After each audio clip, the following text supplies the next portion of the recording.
We remain steadfast in our commitment in delivering local news that matters, stories that inspire, enriching the lives of Filipinos in the Philippines and across the globe. This is your GMA Regional TV. Buong puso para sa Pilipino.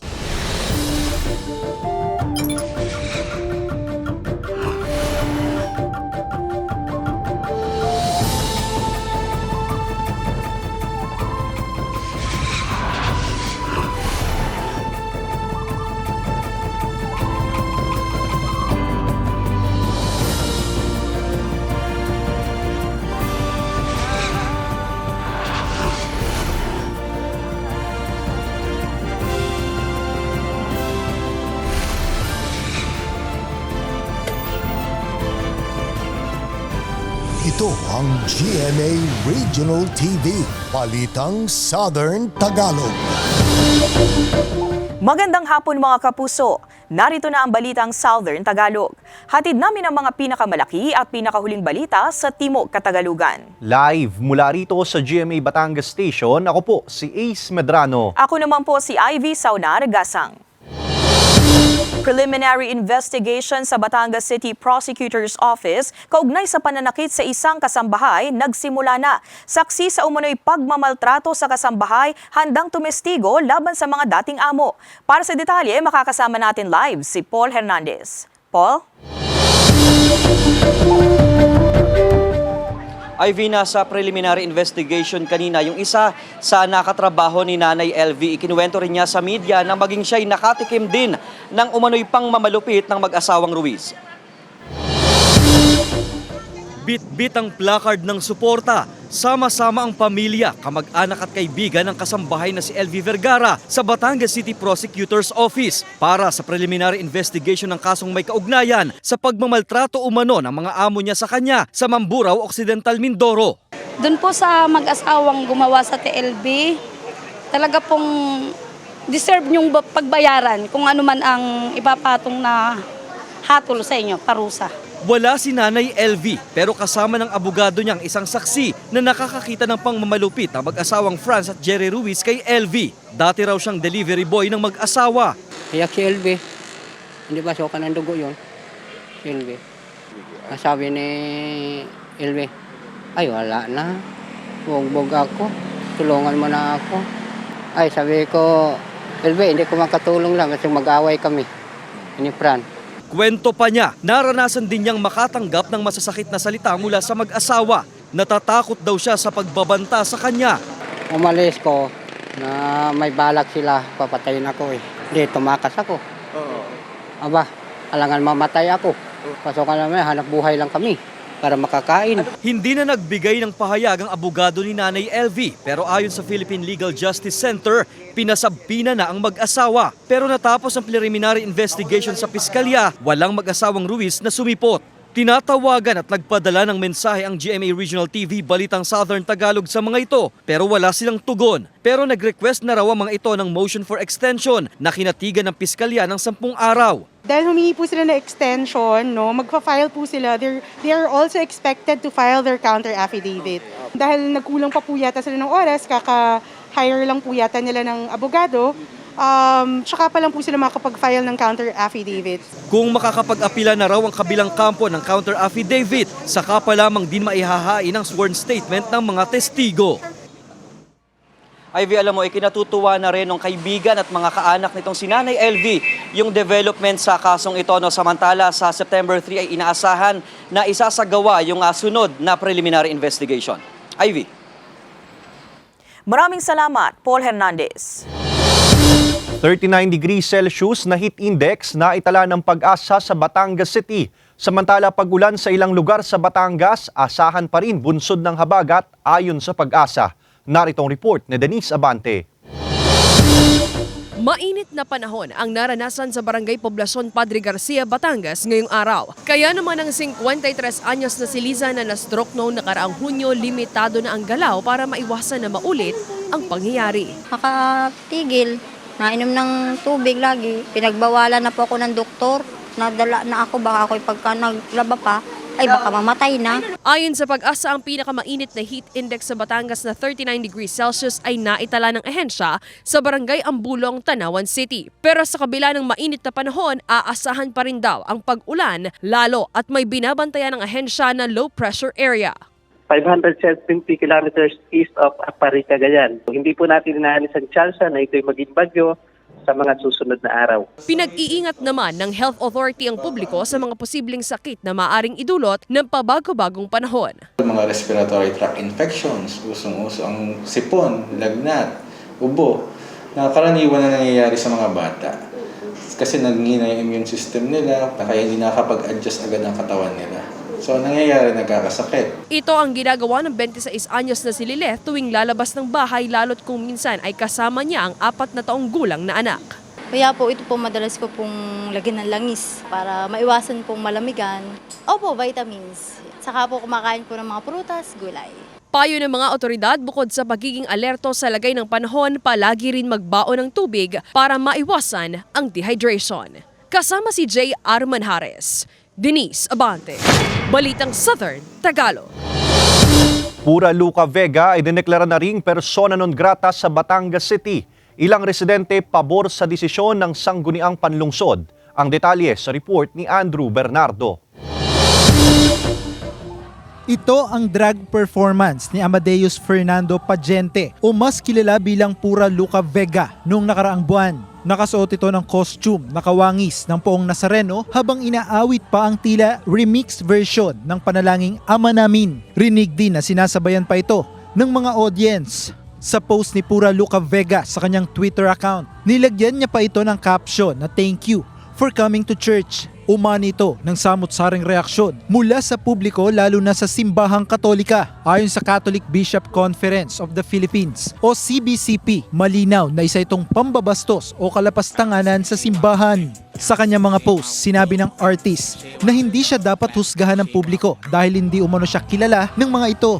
Sa kabila nito, sinampahan siya ng kasong paglabag sa violation of Art 201 ng ilang Christian leaders. Pinatikos din siya ng ilang matataas na opisyal ng bansa. Kasunod nito, ang pagdeklara sa artist na persona non grata ng iba't ibang lokal na pamahalaan sa Pilipinas, kabilang na ang Laguna at Occidental Mindoro sa Southern Tagalog. Pinakabago sa listahan ang lungsod ng Batangas. Ayon kay Councilor Nestor Di Macuja na siyang nagpasa ng resolusyon sa sangguniang panglungsod, mali ang ginawa ng artist. Itong ginawa niya ay inabuso yung freedom of expression na dapat limitado at alam niya ang kanyang limitasyon. 100% umano ang suporta dito ng mga miyembro ng SP Batangas City. Lahat na may ginawang kasalanan, they have to face alam mo na, consequences. Suportado din ito ng karamihan sa mga Batanggenyo. Parang pangit po kasi tingnan. Doon po sa ginawa niya, parang inaano niya po yung Diyos. Yung para bang minamak. Nakakabastos po yun sa mga Katoliko na para po sa akin, respeto na lang po talaga. Dapat po sa kanya, i-own up niya po yung mali niya. Natanggapin niya po na hindi po talaga way ng pag-drag po, yun sa art po. And ano na po yun, malaking disrespect na po sa Catholic community po. Sakali naman umanong mag-public apology ang drag artist, pwede daw bawiin ang resolusyon laban sa kanya. Pero sa kumakalat na video ni Pura Luca Vega sa social media, malinaw nitong sinabi na pinaninindigan niya ang ginawa. Naghamon din ito sa iba pang mga lugar na ideklara din siyang persona non grata. Kasama si Kel Ravaca, Andrew Bernardo, Balitang Southern Tagalog. Rider ng motorsiklo patay matapos sumalpok sa nakaparadang tanker truck sa Tuwi, Batangas. Tutukan yan sa report ni Denise Abante.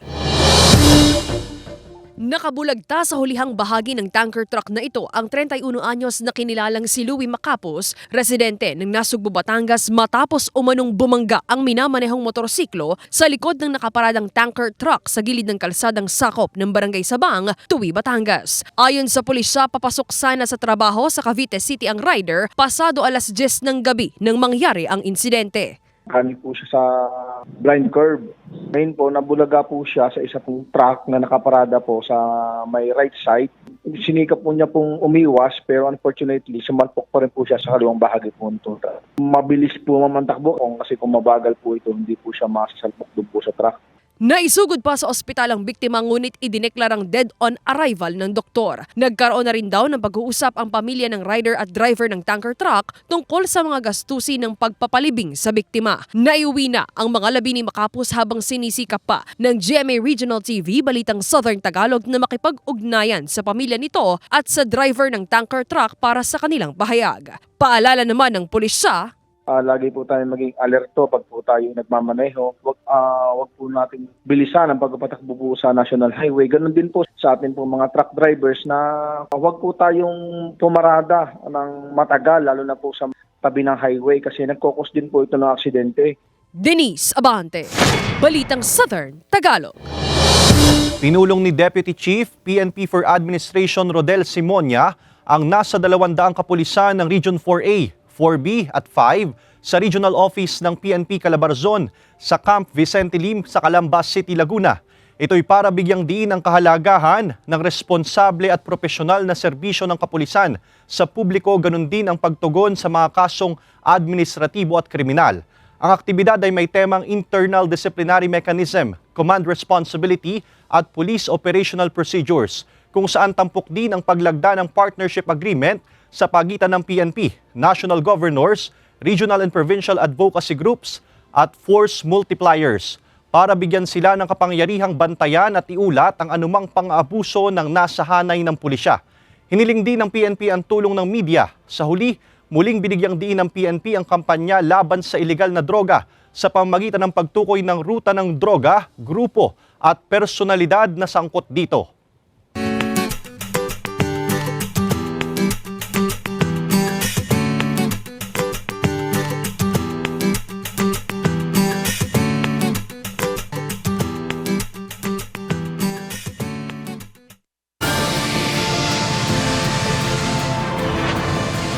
Ito ang GMA Regional TV, Balitang Southern Tagalog.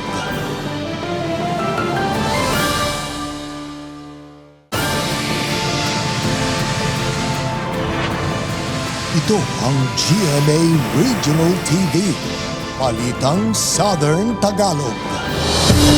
Isa patay habang isa ang sugatan sa karambolan ng 3 truck sa Timonan, Quezon. Tutukan yan sa report ni Paul Hernandez.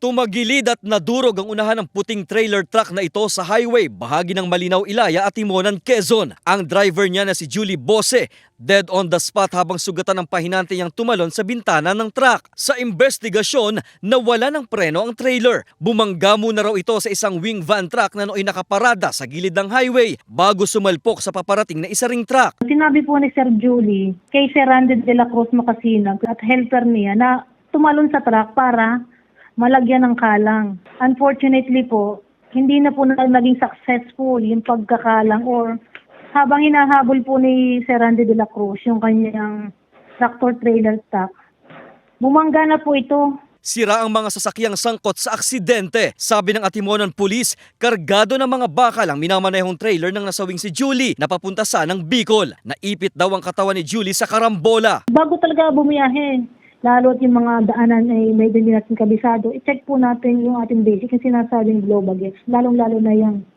air brake natin po ng sasakyan. Naiuwi na rin sa Cavite ang mga labi ng nasawing driver. Sinusubukang mahinga ng pahayag ng GMA Regional TV Balitang Southern Tagalog ang pamilya ni Julie Bose. Paul Hernandez, Balitang Southern Tagalog. Separation anxiety, normal lang na maranasan ng mga mag-aaral sa pasukan ayon sa isang clinical psychologist. Alamin yan sa report ni Paul Hernandez. Ang pagbabalik eskwela ng mga batang estudyante, extra challenging din para sa mga guro at magulang. Asahan na naman daw ang iyakan blue sa mga classroom. Ang takot na nararamdaman ng mga batang estudyante na mahiwalay kina mommy and daddy, tinatawag na separation anxiety. Normal lamang daw ito ayon sa isang clinical psychologist. Siyempre, they're in a new environment, hindi sila sanay doon, so period of adjustment yon. Definitely, may makita ka talagang ganoong reaction sa kanila. Pero kung ipagsasawalang bahala. Magiging traumatic ito para sa mga bata, kaya dapat silang gabayan ng mabuti. Usual period of adjustment, siguro mga around 3 months. By the 3rd month, we could expect na they're getting better at it. Pero kapag halimbawa, tumagal na ng exceed na siguro more than 6 months, yun yung titingnan natin. Ilan daw sa mga pwedeng gawin ng mga magulang para hindi mabigla at maihanda ang mga bata sa pagpasok ay ipasyal sila sa paaralan. Kausapin din daw ang mga ito sa aktibidad sa eskwelahan. Makatutulong din daw kung palilimitahan ang paggamit ng gadget sa mga bata kapag magpapasukan na. Patulugin ng mas maaga. Handa na raw si Teacher Noemi sa panunuyo at pakiusapan sa mga estudyante niya sa pasukan. Socialization ang technique niya para maset ang mood ng mga estudyante. Sobra-sobra na pong na-master na. Talagang kailangan ay pasensya sa mga bata. Tsaka yung talagang ikaw yung second mother talaga. Samantala, naging malaking tulong din daw ang learning camp ng mga eskwelahan para sa mga mag-aaral nitong bakasyon. Nagsilbi raw kasi itong Jumpstart program para sa kanila. Kasama si Buhay Adante Jr., Paul Hernandez, Balitang Southern Tagalog. Mga kapuso, bukas August 24, 9 na oras nakawala ng supply ng kuryente ang mararanasan sa bayan ng Lobo, Batangas simula alas 8 ng umaga hanggang alas 5 ng hapon. Sa bayan ng Mabini naman, 7 oras nakawala ng supply ng kuryente ang mararanasan simula alas 9 ng umaga hanggang alas 4 ng hapon. Bunsod ito ng massive clearing ng mga linya, load balancing at fuse updating. Samantala, 2 oras naman na maaantala ang supply ng kuryente sa lungsod ng Lipa, bayan ng Alitagtag at bayan ng San Jose, Batangas bukas simula alas 3 ng hapon hanggang alas 5 ng hapon, bunsod ng pagkakabit ng mga linya. Ilang Batanggenyo humakot ng parangal sa World Championships of Performing Arts na ginanap sa California, USA. Kilalanin sila sa report ni Hazel Alviar.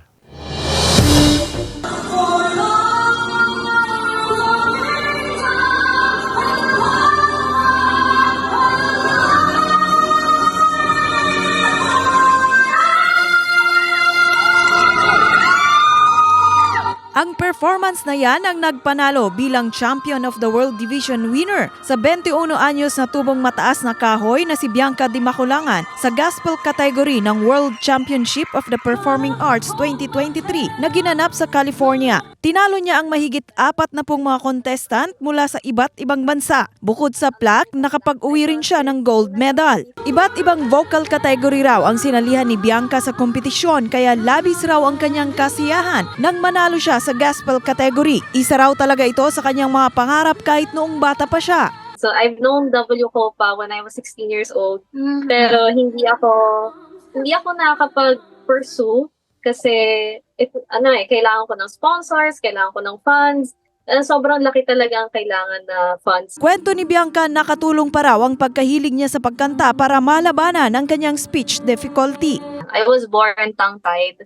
So kailangan din yun operahan. Ngayon ko lang nag-gets from my family na minsan nagsastutter ako. Tinanghal din bilang Champion of the World Division winner sa Latin category ang 11 anyos na si Juan Milio ng Tanawan City, Batangas. Gold medalist din siya sa opera category. Silver at bronze medalist naman siya sa rock at jazz. Bukod sa pagkanta, nag-uwi rin ng 2 silver medal si Juan sa modeling. Suportado raw ni Mami Sandy ang kanyang anak na pangarap ring maging isang musician. Pero sinisiguro naman daw niyang hindi rin ito napapabayaan ang kanyang pag-aaral. Bale, priorities pa rin po namin yung studies niya. And then, proper time management lang po talaga. Just keep chasing your dreams po and trust the process po. Kahit mahirap ang mga pinagdadaanan nyo, huwag kayong susuko po. Bukod kay Bianca at Juan, nagdala rin ng karangalan ang magkapatid na tubong bawan na sina Moira Beatriz at Naila Francesca Luis Malimban na parehong gold medal awardee sa modeling. Hazel Alviar, Balitang Southern Tagalog.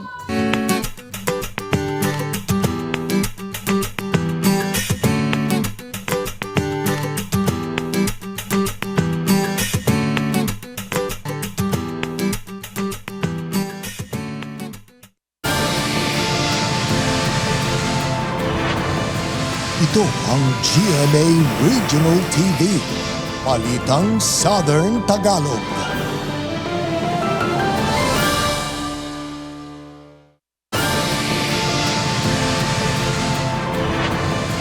Ito ang GMA Regional TV, Balitang Southern Tagalog. Ilang residente sa Batangas City daing ang hirap sa paghinga dahil umano sa gas na nagmumula sa isang planta sa kanilang lugar. Pagdideklara ng public health emergency sa lugar, panawagan ng Philippine Movement for Climate Justice. Ang detalye sa report ni Andrew Bernardo. Panghuhuli at paglalako ng isda ang pinagkakakitaan ni Aling Violeta sa Barangay Santa Clara, Batangas City. Pero dahil umano malapit ang kanilang lugar sa isang planta, apektado ang kanilang kabuhayan. Pagbabawal nila sa paghuhulog ng aming mga gambang, binabawalan kami na maghulog diyan sa lugar na yan. Kami naman inauna pa sa planta Bukod sa epekto sa kabuhayan, apektado rin daw ang kanilang kalusugan. Nakakaranas daw ng hirap sa paghinga ang halos buong pamilya niya. Asma. At isa po sa nagkasakit ng kailan pa lang yung aking apo na 1 buwan pala ang edad niya. Yung din pong aking anak, ganun din po yung isa namin kasama dito na kailan lang kasama ko dito sa mga gawain. So ako'y nababahala nang dahil lang po yung pagtayo ng plantang yan. Tingin ng grupong Philippine Movement for Climate Justice, ang nararanasan ng pamilya ni Nanay Violeta ay dahil umano sa nalalanghap na gas mula sa isang planta sa lugar. Kaya naman dapat na umanong ideklara ng lokal na pamahalaan ng Batangas City ang public health emergency. Habang patuloy yung operation ng mga planta, habang walang emergency, declare na parang itigil muna yung operation sa mga planta, walang mangyayari. Kasi we always go back to this. Noong nakaraang linggo, nagsagawa ng investigasyon ang Department of Health sa lugar. Pero base sa pagsusuri, wala umano silang nakausap na may sakit at wala ring nakikitang basehan na makapagtuturo sa planta bilang responsable sa ulat ng respiratory at cardiovascular diseases sa ilang residente. Wala pa hong 2 buwan siyang go-operate. So hindi pa ho natin malilink kaagad yung current diseases. Tingin ng DOH. We are looking into seasonal variation. Yun pong flu season, yung change in climate, pati na rin po yung COVID of course, dun baka ho meron din po siyang sa mga nagkakasakit na respiratory diseases. Sa datos ng ahensya, makikitang mataas ang bilang ng respiratory diseases sa Batangas City noong 2017. Pero bumaba ito sa 88 noong 2021 at tumalon sa mahigit 4,000 noong nakaraang taon. Wala pa namang datos na ibinigay sa GMA Regional TV Balitang Southern Tagalog ang DOH para ngayong taon. Pero sa Barangay Ilihan sa Batangas City, makikitang simula 2017 hanggang ngayong taon, pababa din ang bilang ng naiuulat na respiratory diseases sa lugar. Hiling ng DOH sa publiko. Maging vigilant, magmatsyag, makiramdam, ngunit wag ho muna tayong nating pangunahan yung data. Nanawagan din ng ahensya sa mga may sakit na makipag-ugnayan sa Health Authority para maitala at mabigyan ng lunas. Inaasahan ng DOH na matatapos ang kanilang investigasyon sa Batangas City sa susunod na buwan. Kinukuhanan ng GMA Regional TV Balitang Southern Tagalog ng pahayag ang Batangas City LGU. Ganon din ang pamunuan ng planta. Kasama si Kel Ravaca, Andrew Bernardo. Balitang Southern Tagalog. Patayang 34 anyos na lalaking kinilala na si Mark Jefferson Reyes, isang helper at residente ng Barangay San Pio Quinto sa Malvar, Batangas, matapos umanong pagsusuntukin ng katrabaho sa nasabing barangay. Sa investigasyon, magkainuman ng magkakatrabaho sa kanilang barracks nang bigla na lamang umanong pinagsusuntok ng sospek ang biktima. Agad na isinugod ng mismong sospek ang biktima sa ospital, ngunit idineklarang dead on arrival. Dito na rin nahuli ng pulisya ang sospek. Naharap ngayon sa kasong homicide ang sospek na kasalukuyang nasa kustudiya ng Malvar Police. Naiuwi na rin sa kanilang bahay ang mga labi ng biktima. Paalala naman ng pulisya.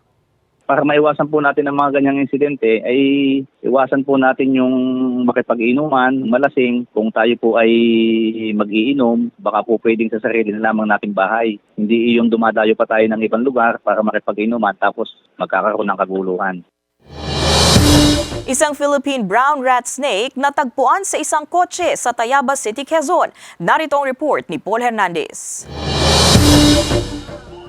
Pinagkaguluhan ng kotseng ito sa labas ng isang convenience store sa Barangay Angeles Zone 2, Tayabas, Quezon. Isang ahas na pala ang sumuot sa makina ng kotse. Sa pahayag ng BFP Tayabas City na rumesponde, isang bystander ang nakakita rito. Mula sa isang sasakyan, lumipat daw ang ahas sa kotse. May nakakita pong bystander na binanggit po doon sa driver. Nalaman po nila na pumasok na po yung ahas doon sa kanyang sasakyan. Agresibo at pumapalag pa ang ahas na napag-alamang isang Philippine brown rat snake. Kaya't ginamitan na ito ng snake clamp. Ligtas naman itong na-rescue. Agad daw itinurn over ng BFP sa City Enro ang tinatayang mahigit sa 1 metrong haba ng ahas. Nakita niya sobrang daming tao. Kaya nung aming siguro nabulabog na din. Nung paglabas naman po niya is ang tendency talaga niya is kumawala. Kasi marami pong tao sa paligid. Non-venomous o wala raw kamandag ang brown rat snake pero pinag-iingat pa rin ng mga otoridad ang publiko rito. Payo nila sa publiko, ipagbigay alam sa mga kinauukulan kapag nakakakita sila ng mga wild animal. Mahigpit na ipinagbabawal sa ilalim ng RA 9147 o ang Wildlife Resources Conservation and Protection Act ang pangungulekta at pagmamayari ng mga uri nito. Paul Hernandez, Balitang Southern Tagalog.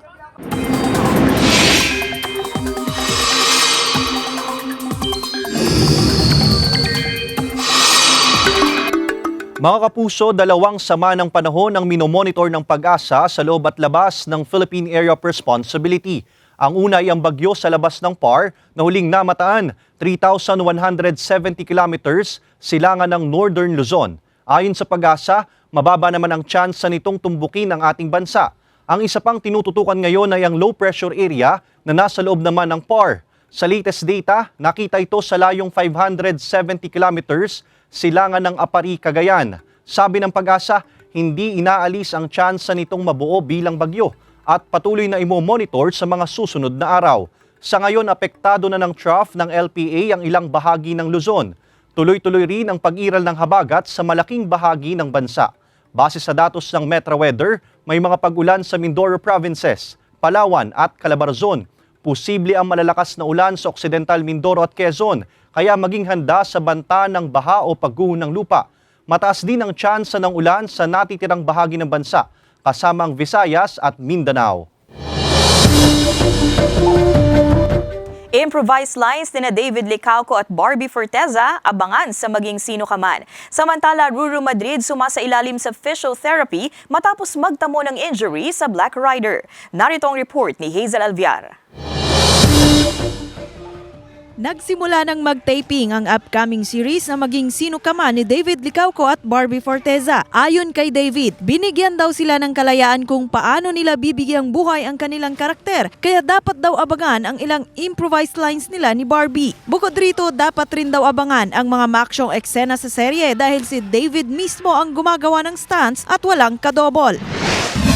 Road to recovery naman ang kapuso actor na si Ruru Madrid matapos itong magtamo ng injury sa kanang tuhod habang nagtitaping sa pagbibidahan nitong series na Black Rider. Sa mga ibinahagi nitong video at litrato sa kanyang social media account, makikita ang ilang exercises na ipinapagawa sa kanya ng isang sports physiotherapist. Payo pa ni Ruru, health is wealth kaya dapat lang daw na alagaan ang katawan. Samantala sa Royal Blood, malalaman na ni Manang Cleofia ang tinatagong sekreto ni na Andrew at Beatrice. Sasabihin kaya nito ang totoo kay Margaret. Ang lahat ng yan tutukan sa Royal Blood pagkatapos ng Voltes 5 Legacy. Hazel Alviar, Balitang Southern Tagalog.